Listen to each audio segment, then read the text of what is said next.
Good evening. Tonight, we're going on a very different journey. Not to a medieval castle. Not to an ancient empire. And not across the icy seas sailed by the Vikings.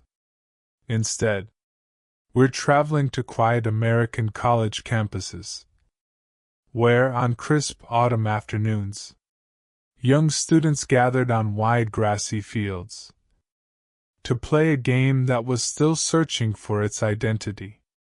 The game they played looked unfamiliar. There were no enormous stadiums, no bright television lights, no halftime shows, no roaring crowds of 70,000 people. There wasn't even a football quite like the one we know today. Instead, there were simple wooden goalposts, leather balls stitched by hand, heavy wool uniforms, and fields that quickly became muddy after the first rain. At first, no one imagined this curious pastime would someday become one of America's most beloved traditions. It was simply another afternoon, another gathering of students, another experiment with rules that seemed to change almost every season. The story of American football is not really the story of a game. It's the story of schools, communities, families, autumn afternoons, and generations of people finding reasons to gather together. Long before professional athletes signed million-dollar contracts, long before enormous stadiums rose above city skylines, the sport belonged to college students. Many of them had never traveled far from home. Many would become teachers, doctors, lawyers, farmers, or businessmen. But for a few years of their youth, they gathered beneath colorful autumn trees, running across fields covered in fallen leaves. Some games attracted only a few curious spectators: parents, friends, professors, perhaps a local newspaper reporter standing quietly near the sideline, taking careful notes with pencil and paper. No television cameras watched them. No one expected history was quietly unfolding, because history often begins not with grand announcements, but with ordinary afternoons. The earliest players probably never imagined that children, more than a century later, would still wear the same school colors, still sing the same songs, still cheer beneath autumn skies. Tonight, we'll discover how that happened. We'll walk through peaceful college campuses, visit forgotten playing fields, listen to marching bands practicing in the distance, explore the slow evolution of the rules, meet the teachers, students, coaches, and dreamers who gradually shaped the sport. We'll also see how football became something larger than competition. For many Americans, it became a season. The arrival of cooler weather, the smell of freshly cut grass, the sound of distant bands, family gatherings, weekend traditions, and familiar rhythms that returned every autumn, like leaves changing color. This is not a story about famous championships or dramatic victories. Instead, it's about ordinary people, living ordinary lives, who unknowingly created an extraordinary tradition. So, find a comfortable place to rest. Let your breathing slow. And together, let's travel back to a quiet American campus on a cool autumn afternoon, where the long history of American football was only just beginning. before football had a name. To understand American football, we first have to imagine a world where it didn't exist. There were no touchdowns, no quarterbacks, no huddles, no helmets, no carefully painted fields, only open stretches of grass, and young people eager to play. Throughout history, humans have always invented games. Some involved throwing, some involved running, others simply asked one question: how can one group move an object farther than another? Long before America was founded, children across Europe chased leather balls through village streets. The rules changed from one town to another. Sometimes players could carry the ball. Sometimes they could only kick it. Sometimes there were dozens of players. Sometimes there were hundreds. One village might allow almost anything. Another insisted on strict customs that had existed for generations. The game depended not on a written rulebook, but on local tradition.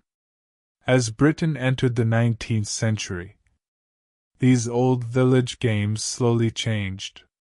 Large boarding schools began introducing organized sports. Teachers believed games built character, discipline, teamwork, respect. Students quickly embraced them. Each school, however, created its own version. One school preferred kicking. Another encouraged running with the ball. Another allowed both. This made traveling teams almost impossible. Imagine arriving at another school, only to discover the rules were completely different. One afternoon, you could pick up the ball. The next, doing so was forbidden. Arguments were common. Matches often stopped while players debated the rules. Yet, despite the confusion, the games became increasingly popular. Among these schools, one game gradually became known as rugby. Another slowly evolved into association football, which most of the world today simply calls football or soccer. Neither looked exactly like the modern versions. Both were still changing. Both borrowed ideas from older games. And both crossed the Atlantic Ocean. Along with immigrants, teachers, students, and travelers. As America expanded during the 19th century, its colleges eagerly adopted many British traditions. Literature, architecture, academic customs, and sports. Young American students soon discovered these strange new games. At first, each college copied whichever version it preferred. Some followed rugby. Others favored soccer. Some mixed the two together, creating something entirely unique. Nobody realized that this mixture would eventually grow into America's own national game. For now, it was simply another pastime, played between classes, on quiet campuses, beneath tall trees, where autumn leaves drifted gently onto the grass. The story of American football had not truly begun, but its roots were already taking hold. The first college match. By the middle of the 19th century, American colleges had become lively places. Students debated philosophy, studied mathematics, practiced public speaking, and, whenever lessons were finished, they searched for ways to enjoy their free time. Sports quickly became one of their favorite pastimes. There were rowing clubs, baseball clubs, running competitions, and many different kinds of football. But there was one problem. Every college played differently. A visiting team often arrived, only to discover that almost every rule had changed. One school preferred kicking. Another allowed carrying the ball. Some games had goals. Others did not. Even the number of players could be completely different. There was no single rulebook. No national organization. Only local customs, passed from one group of students to another. Then, in November of 1869, something important happened. Two nearby colleges, Princeton and Rutgers, agreed to play one another, not because they had invented football, but because they wanted both teams to follow the same set of rules. The match took place on a cool autumn afternoon in New Brunswick, New Jersey. There were no television cameras, no marching bands, no giant stadium, only a grassy field, surrounded by curious students, professors, and local residents. The players looked very different from modern athletes. They wore ordinary shirts, heavy trousers, leather boots. Some even wore hats. There were no shoulder pads, no helmets, no face masks. The ball itself was rounder than today's football, more like the balls used in soccer. Running with it was not allowed. Instead, players tried to kick, pass, and move the ball toward the opposing goal. The game was fast, chaotic, and sometimes confusing. Many spectators had never seen anything like it. There were no loud announcers explaining the action, no scoreboards towering above the field. People simply watched, following the movement of the ball, and cheering whenever their own college moved closer to victory. When the afternoon finally ended, Rutgers had won. The score mattered to the students, but history remembered something else. That quiet afternoon demonstrated that colleges could organize games together, using agreed-upon rules. It was a small beginning. No one left the field believing they had created a future national pastime. They simply shook hands, returned to their classrooms, and continued their ordinary lives. Yet, without realizing it, they had taken one of the first important steps toward what would eventually become American football. The journey was only beginning. The first college match. By the middle of the 19th century, American colleges had become lively places. Students debated philosophy, studied mathematics, practiced public speaking, and, whenever lessons were finished, they searched for ways to enjoy their free time. Sports quickly became one of their favorite pastimes. There were rowing clubs, baseball clubs, running competitions, and many different kinds of football. But there was one problem. Every college played differently. A visiting team often arrived, only to discover that almost every rule had changed. One school preferred kicking.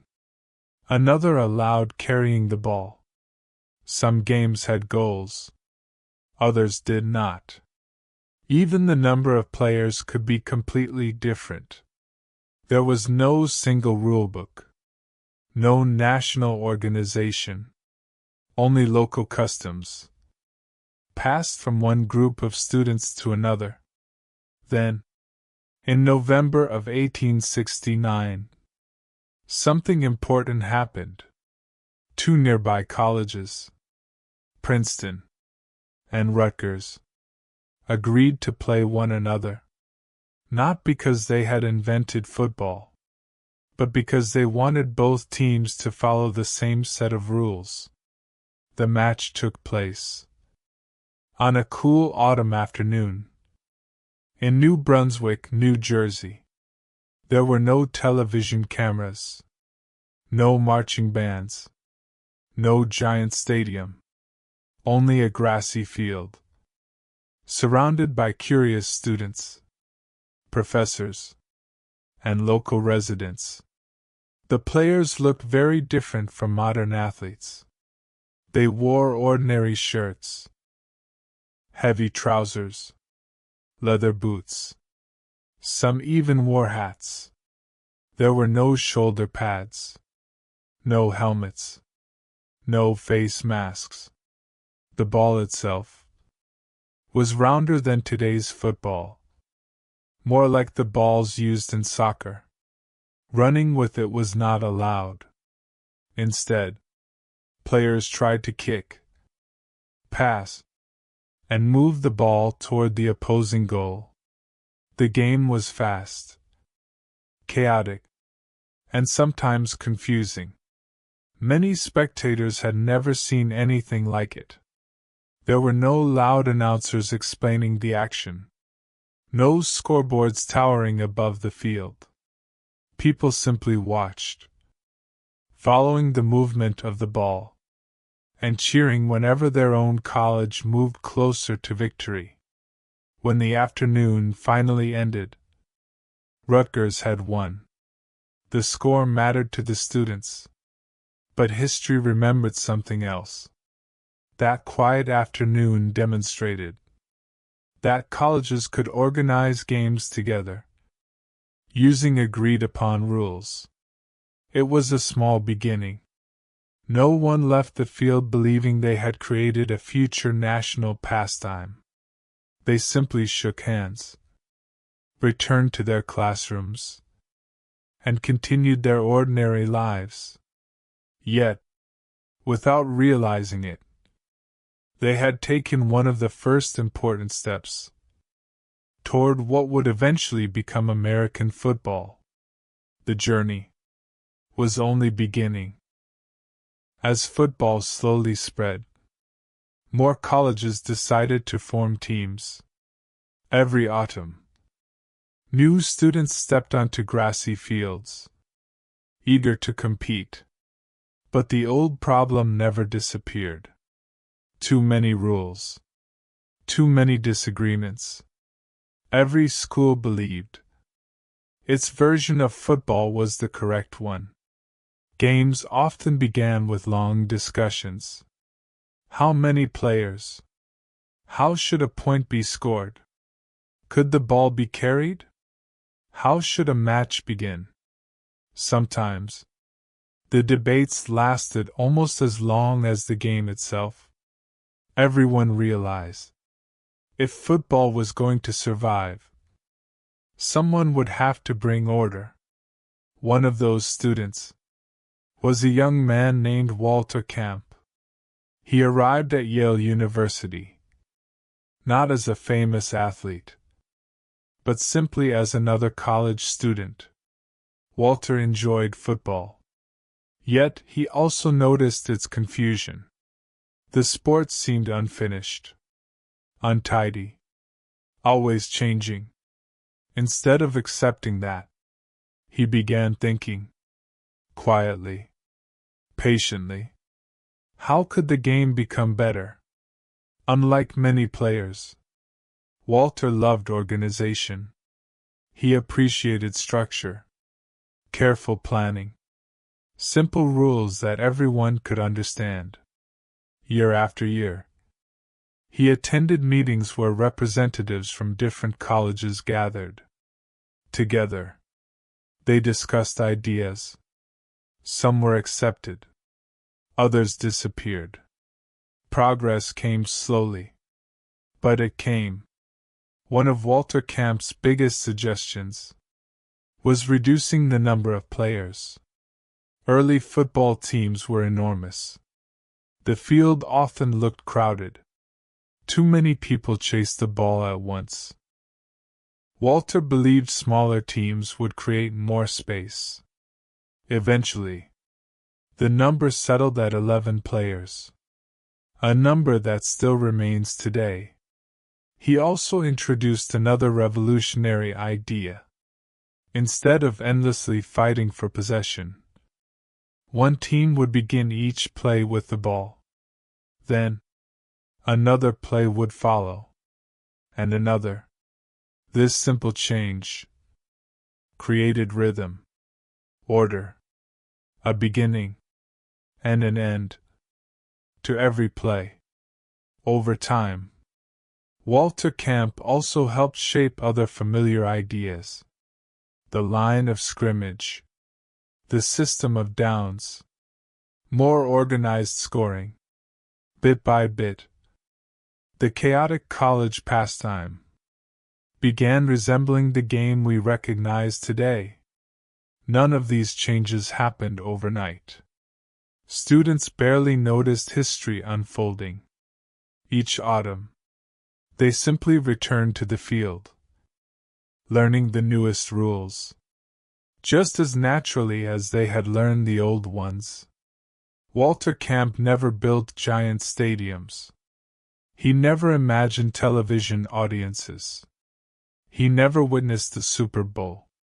But his careful thinking, his patience, and his quiet determination helped transform a collection of confusing college games into something that could continue growing, generation after generation. Sometimes, the people who change history the most do so not through dramatic moments, but by patiently improving small details, one thoughtful idea at a time. Leather helmets and muddy fields. By the late 19th century, football had become more organized, but it was still a very different game. Players did not arrive carrying shiny helmets. There were no colorful uniforms, no plastic shoulder pads, no protective gloves. Instead, most young men simply wore thick wool sweaters, heavy trousers, long socks, and sturdy leather boots. When autumn mornings were cold, their breath drifted through the crisp air. The grass sparkled with dew, and the fields were often uneven. Some contained small rocks. Others had patches of bare earth. After a day of rain, the ground quickly became soft. Before long, every step threw mud into the air. By halftime, many players looked almost unrecognizable. Their uniforms were soaked. Their boots had become heavy. Their faces streaked with dirt. Yet, they continued playing. Not because conditions were comfortable, but because everyone expected them to. At first, there were no helmets at all. Many players simply trusted their own caution. As the years passed, some began wearing soft leather caps. These early helmets looked surprisingly simple. They covered only part of the head. There were no face masks, no hard shells, no thick padding. They were designed not to eliminate injuries, but simply to offer a little protection. The football itself also looked different. It was handmade from leather, carefully stitched together by skilled craftsmen. Each ball carried its own small imperfections. Some were slightly larger, others slightly heavier, No two were exactly alike. When the weather turned wet, the leather absorbed moisture. The ball became heavier, harder to grip, and more difficult to throw accurately. Players adapted, just as they always had. The sidelines were equally modest. There were no giant benches, no heated shelters, no electronic tablets. Only teammates standing together, wrapped in blankets, watching quietly while waiting for their turn to return to the field.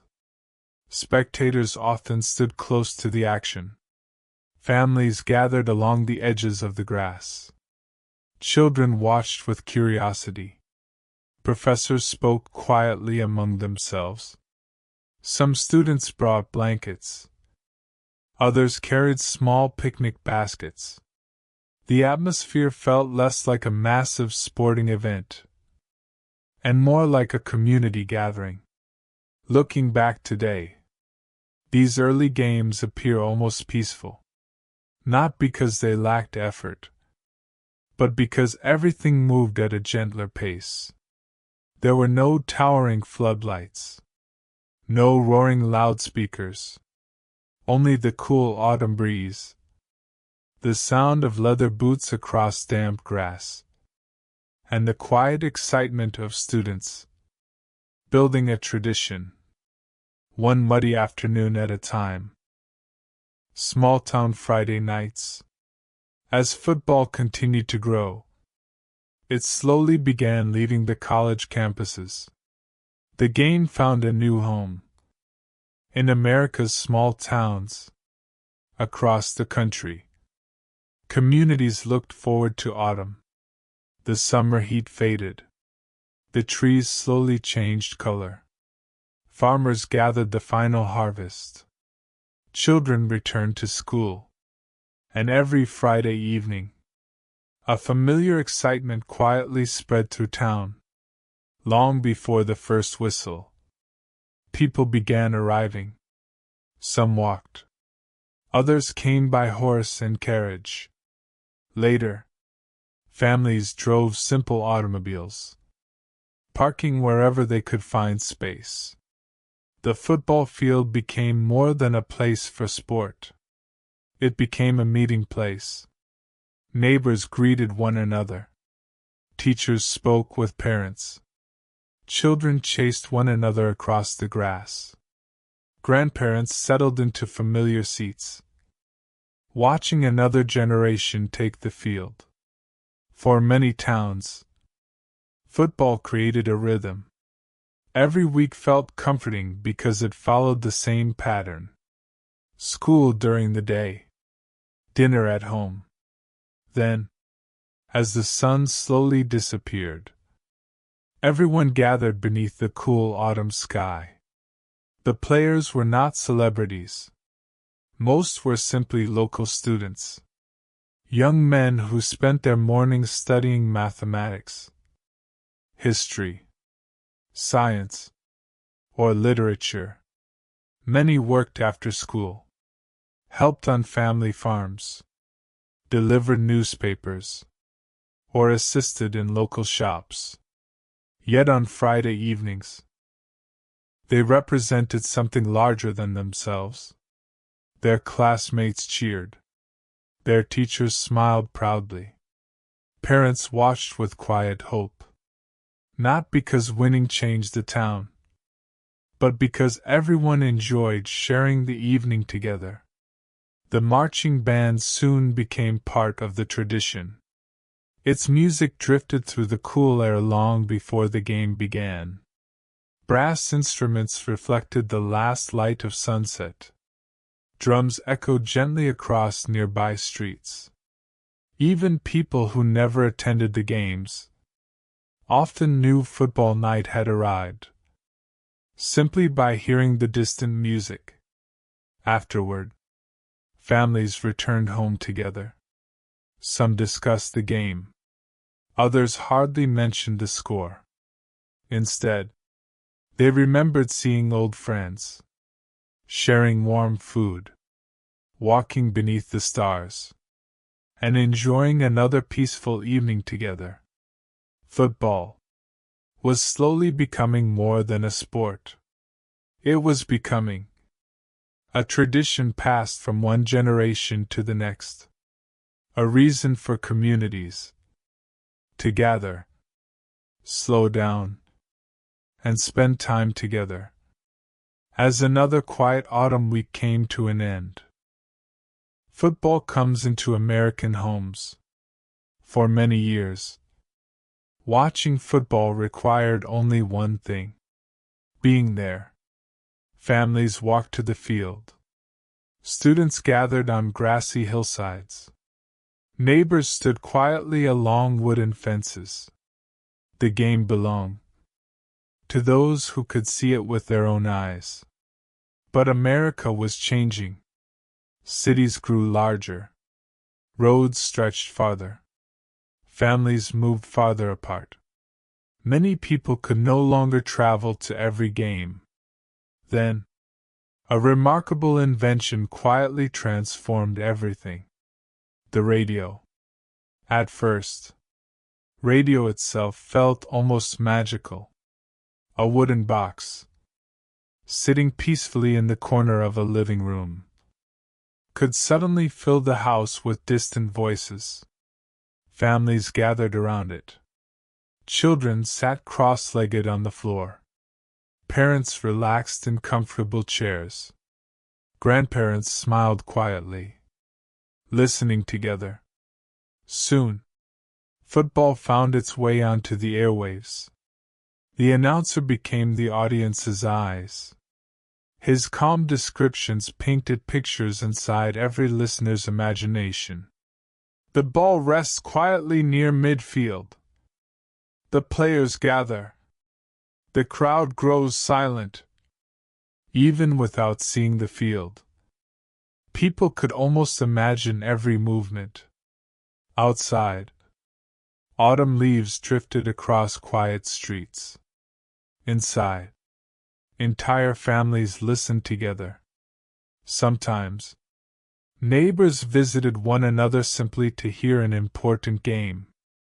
Not every household owned a radio. Those who did often welcomed friends into their homes. The evening became about much more than football. Coffee was poured. Fresh pies cooled on kitchen tables. Children played quietly nearby. Conversations continued between moments of commentary. The football game became part of everyday family life. As radios improved, the voices became clearer. Broadcasts reached farther across the country. A farmer working late could listen while finishing chores. A shopkeeper could hear updates during a quiet afternoon. Railroad workers, factory employees, teachers, students. Millions of Americans slowly discovered they could share the same experience, even while living hundreds of miles apart. For perhaps the first time, football no longer belonged to a single town or one college. It belonged to an entire nation listening together. Years later, television would change the experience once again.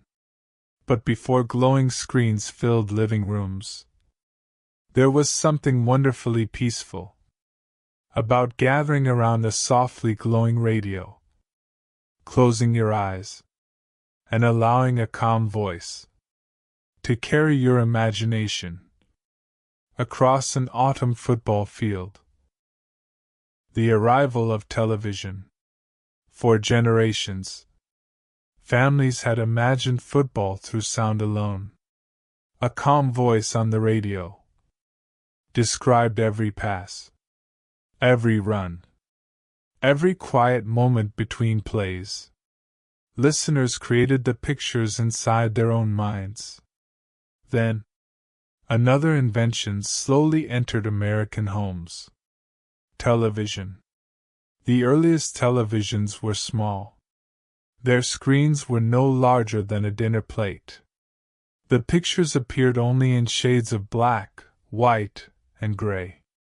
Sometimes the image flickered. Sometimes it disappeared altogether. Yet, people were fascinated. Neighbors often gathered inside the home of the one family fortunate enough to own a television. Children sat cross-legged on the floor. Adults filled every available chair.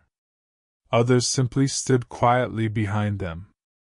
No one wanted to miss the broadcast. Watching football changed everything. For the first time, people could actually see the players. They watched the leaves blowing across the field. They noticed the coaches walking slowly along the sidelines. They saw the marching bands, the cheering crowds, and the familiar autumn sunlight stretching across the grass. Television did something remarkable. It connected distant towns, distant schools, and distant families. Someone living hundreds of miles away could now watch the very same game, the same players, the same weather, the same quiet afternoon. Gradually, football became part of American weekends. Families planned their afternoons around the broadcasts. Lunch was prepared before kickoff. Coffee brewed quietly in the kitchen. Children finished homework early. By the time the game began, the house felt peaceful. Many people remember those afternoons, not because of the final score, but because everyone was together. Parents relaxed after a busy week.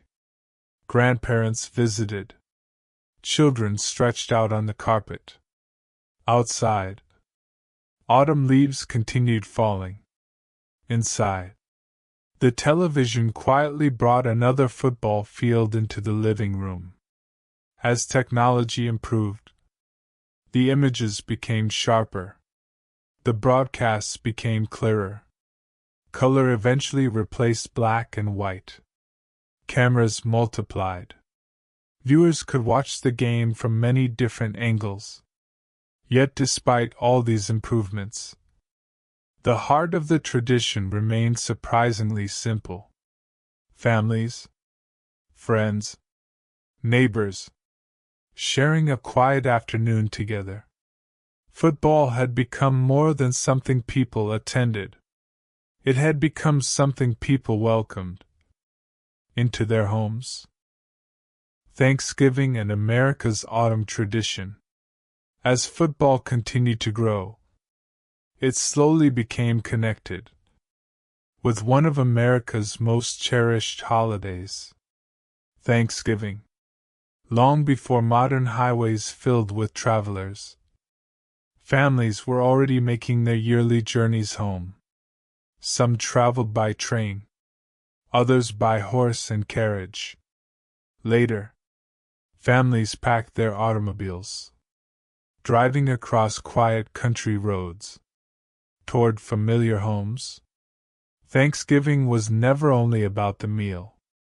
It was about returning to family, returning to familiar places, returning to traditions that had been shared for generations. Some families prepared enormous feasts. Roasted turkey, fresh bread, mashed potatoes, pumpkin pie cooling on the kitchen counter. The warm scent of food filled every room.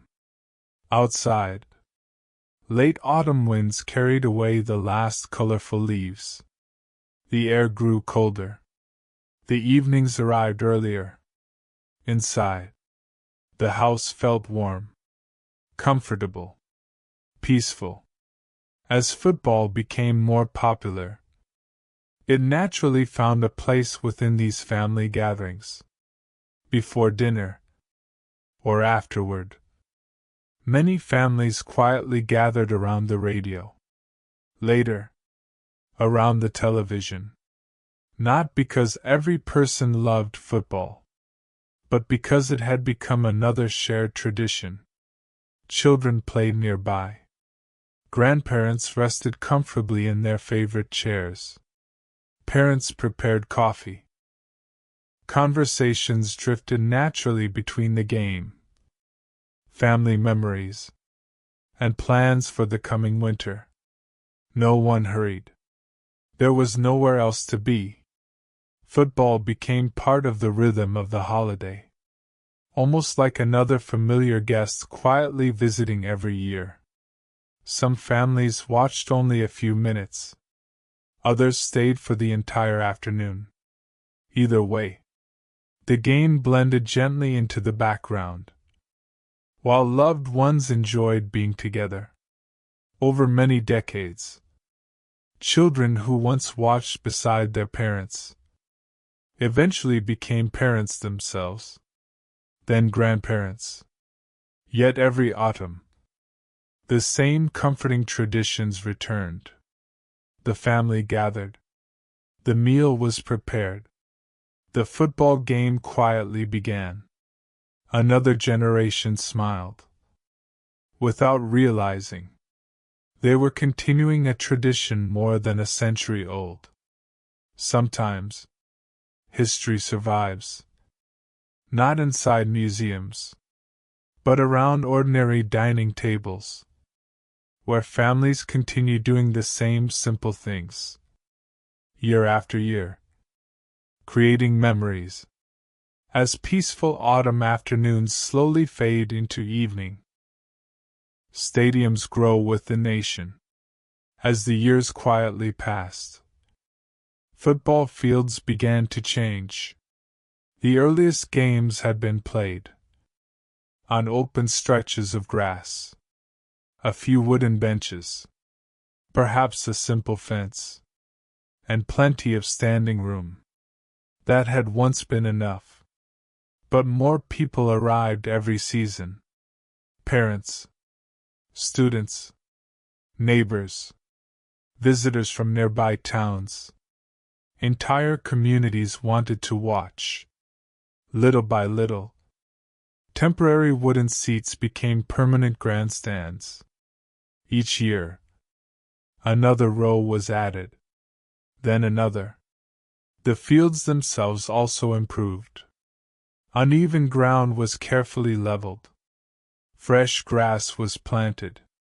Wooden goalposts became stronger. Simple scoreboards appeared. Not because football had become louder, but because more people wished to enjoy it together. Soon, entire towns became proud of their stadiums. Some overlooked rivers. Others rested beside quiet college campuses. Many were surrounded by tall oak trees, whose colorful autumn leaves drifted gently across the stands each October. On Saturday afternoons, people arrived hours before kickoff. Friends greeted one another. Children explored every corner. Older couples found their favorite seats, often choosing exactly the same place. Year after year, vendors quietly prepared warm drinks, fresh roasted peanuts, popcorn, simple meals to share with family. The walk toward the stadium became part of the tradition. People recognized familiar faces. Neighbors smiled. Teachers greeted former students. Everyone seemed to know someone. Even before the game began, the gathering itself had become something special.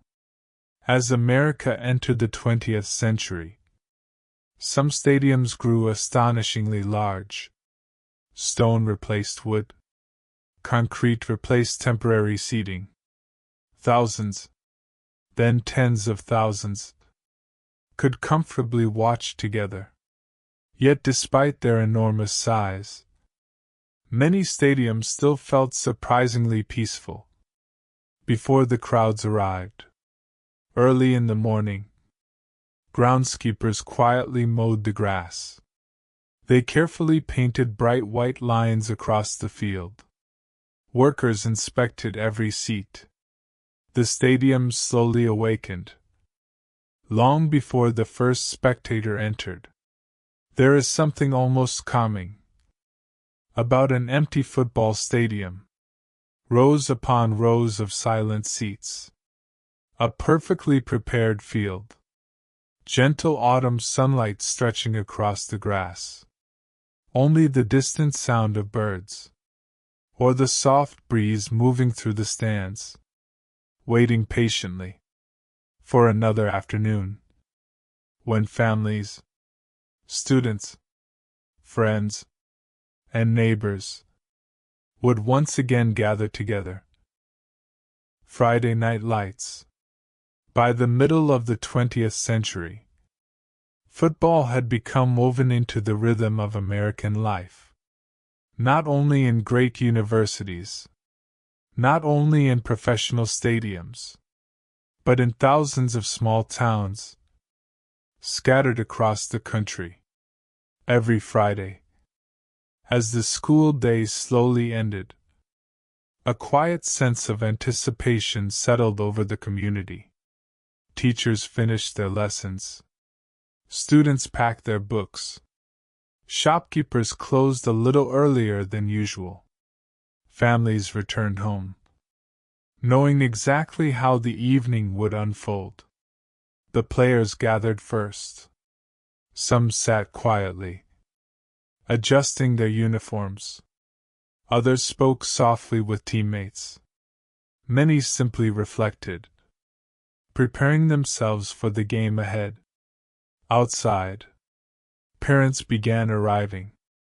Grandparents followed. Young children skipped happily across the sidewalks, holding the hands of older brothers and sisters. Neighbors greeted one another, just as they had done for many years. For countless towns, football night became almost like a weekly reunion. People who had been busy all week finally had a chance to see familiar faces again. The score was important, but it was never the only reason people came. Some attended because their child played, others because a granddaughter performed in the marching band. Some simply enjoyed sitting beneath the cool evening sky, talking quietly with old friends. As darkness slowly arrived, the stadium lights flickered to life, towering above the field. They illuminated the grass with a warm white glow. The surrounding streets became quiet. Most of the town seemed to have gathered in one place. The cool autumn air, the distant sound of the marching band, the smell of freshly popped popcorn, the laughter of children, all blended together into something comforting. Year after year, the same traditions continued. One generation graduated. Another took its place. Parents became grandparents. Young players eventually returned years later, now sitting in the stands, watching their own children step onto the same field.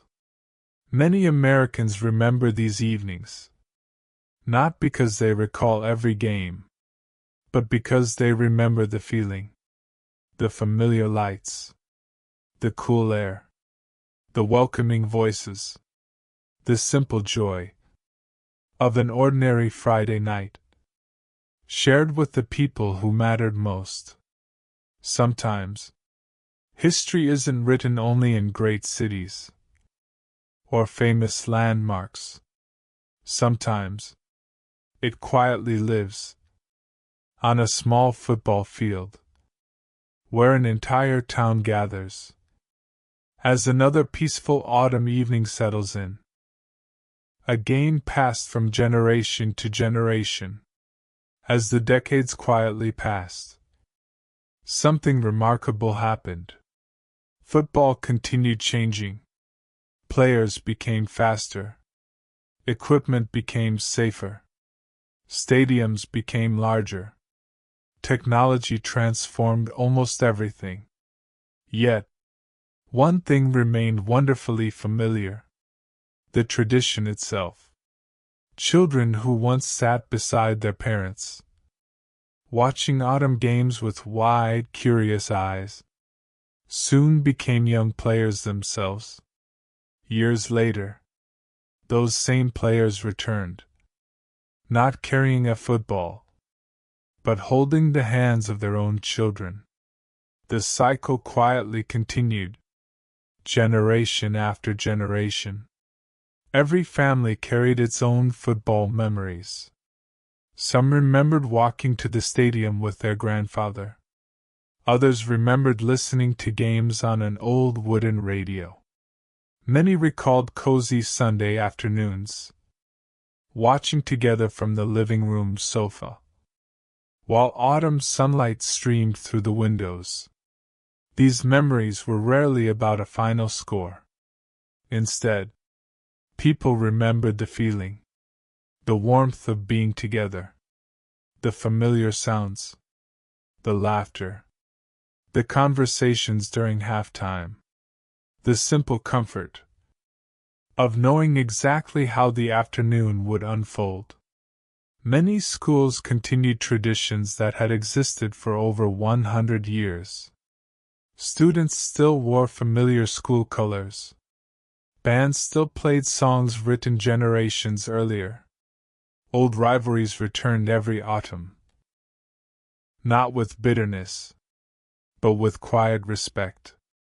Entire communities looked forward to seeing familiar faces once again. Even people who rarely watched football often enjoyed the traditions surrounding it. Walking through campus, seeing colorful leaves blanket the sidewalks, hearing the distant music of a marching band, watching families gather beneath the cool October sky. Football had quietly become a calendar. Its arrival announced that summer had ended. Autumn had begun. The holidays were approaching. Another year was gently drawing to a close. Perhaps that explains why so many people cherish these traditions. Not because every game is unforgettable, but because every season reminds us how quickly time moves. Children grow older. Parents become grandparents. New students arrive. Old classmates return. Yet somehow, every autumn, football quietly welcomes everyone back, as though no time has passed at all. It reminds people that while the world constantly changes, some traditions still remain. Why America fell in love with football. By now, football had become far more than a game. It had become a familiar companion.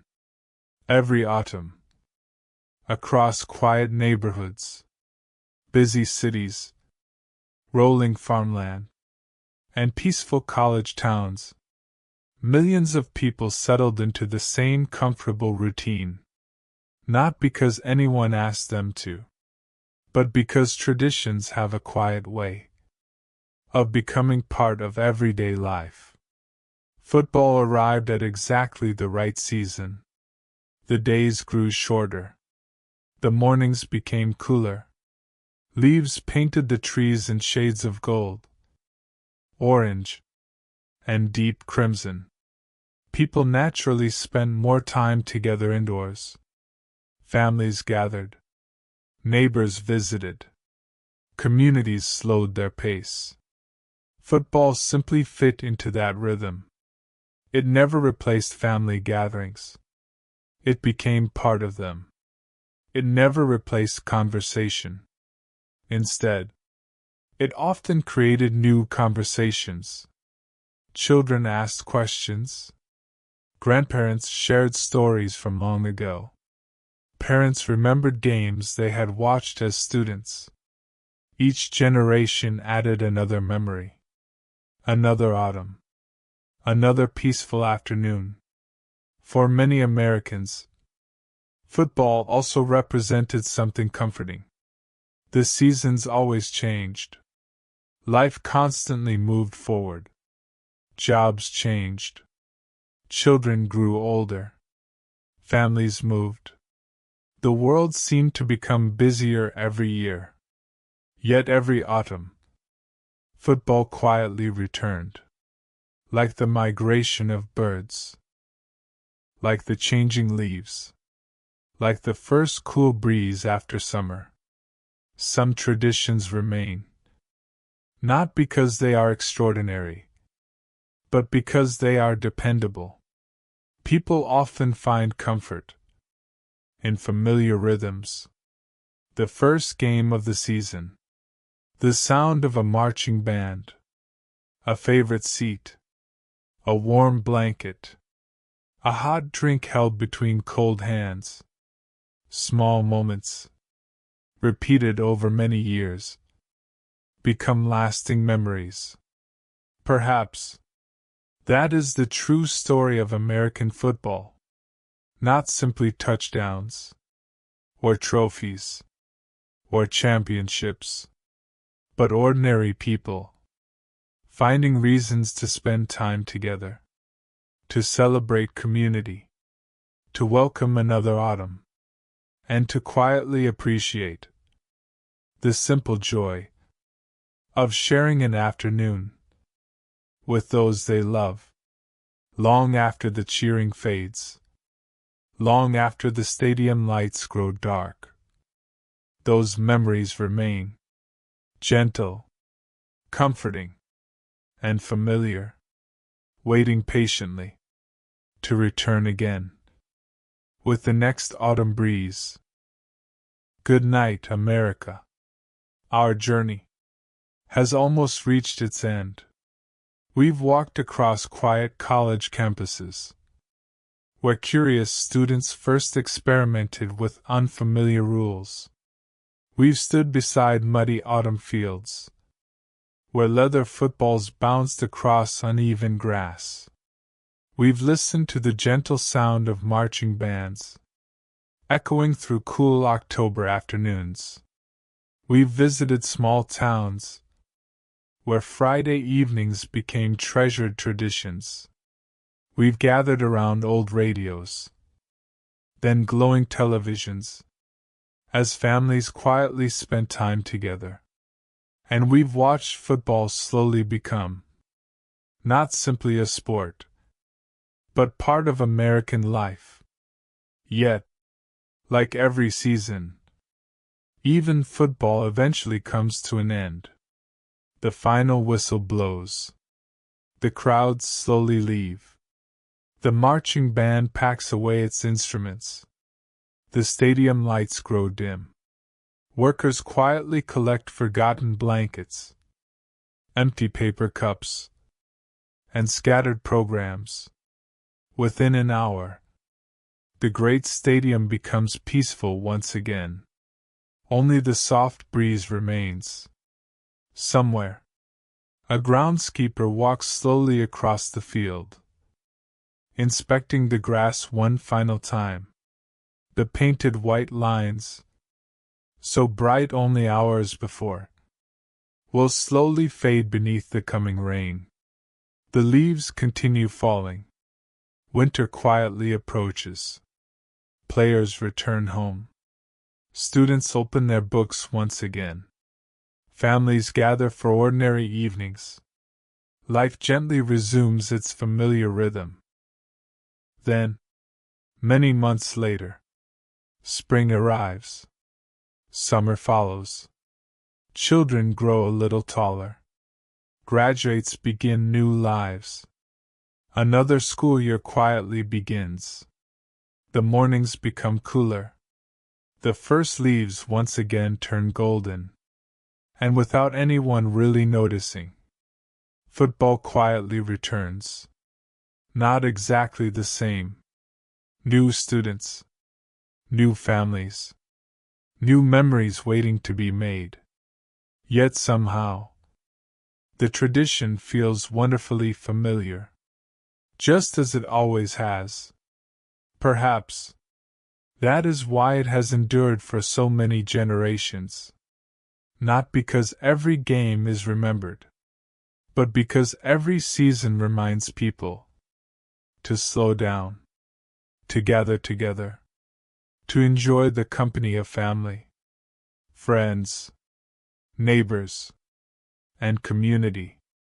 As another peaceful autumn settles across the land. Now, the stadium has fallen silent. The lights have gone out. Only the moon watches over the quiet field. A gentle breeze moves across the empty grass. Somewhere in the distance, an owl calls into the night.